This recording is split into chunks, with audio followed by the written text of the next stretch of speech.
जड़ों का रिश्ता। ये जून माह के आखिरी दिन थे। आमतौर पर इस समय तक बारिश की पहली फुहारें धरती का माथा चूम चुकी होती थी, लेकिन इस बार बादल जैसे केवल छेड़ने आते थे, घिरते, ठहरते और बिना बरसे लौट जाते। उमस से भरी गर्मी अपने चरम पर थी। खेतों की मिट्टी जगह जगह फट गई थी और हर दरार मानो पानी नहीं, उम्मीद की एक बूंद मांग रही थी। केदारनाथ जी रोज की तरह खेत की मेड़ पर खड़े आसमान को निहारते। बादलों को देखते ही उनकी आंखें भीग उठती। उन्हें लगता जैसे धरती ही नहीं, उनका मन भी बारिश की प्रतीक्षा में सूख गया है। उसी समय बेटे दीनक का फोन आया। पापा, बेच दीजिए ये खेत, खलिहान और मेरे साथ अमेरिका आ जाइए। क्या रखा है उस बंजर जमीन में? केदारनाथ जी ने गहरी सांस ली। बेटा, जिस जमीन ने पूरी जिंदगी हमें सहारा दिया, उसे मैं कैसे बेच दूं? आज तुम जिस ऊंचाई पर बैठे हो, उसकी नींव भी तो इसी मिट्टी ने रखी है। कल तक जब यही खेत सोना उगलते थे, तब ये अच्छे थे। आज 2 साल सूखा पड़ गया तो इन्हें छोड़ दूं? अपने ही बुढ़ापे में कोई माता पिता को छोड़ देता है क्या? फोन के उस पार कुछ पल सन्नाटा रहा। फिर दिनकर ने वही पुरानी बात दोहरा दी। पापा, भावनाओं से पेट नहीं भरता। फोन कट गया।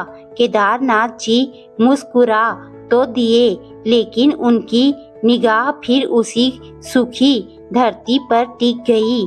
फटी हुई मिट्टी जैसे मौन होकर पूछ रही थी, केदारनाथ, क्या तुम भी मेरा साथ छोड़ दोगे? अगली सुबह वे हमेशा की तरह खेत पर पहुँचे। अचानक तेज हवा चली।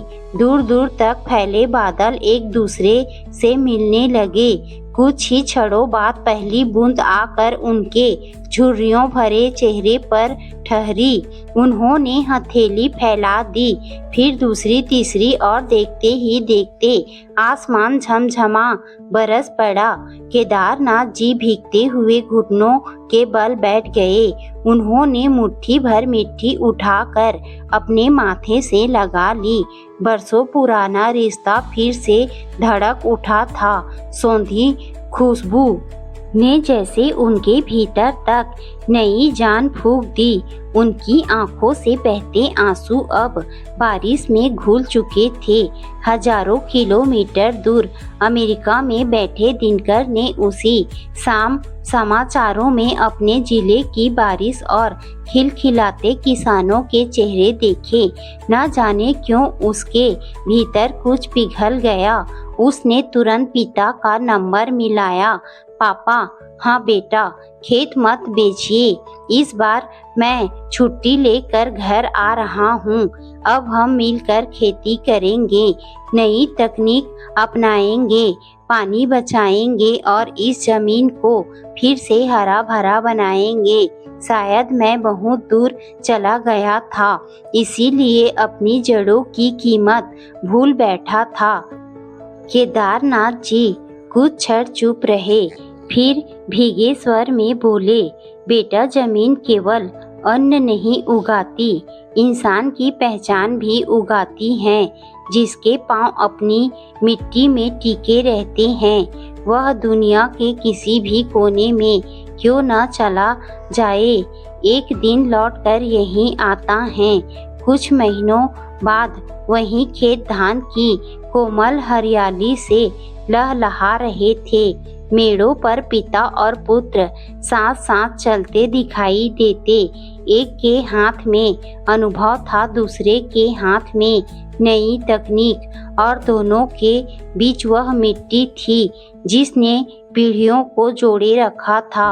हवा जब लहराती फसलों को सहलाकर गुजरती, तो लगता मानो धरती स्वयं मुस्कुरा कर कह रही हो, सूखा केवल खेतों को बंजर करता है, रिश्तों को नहीं।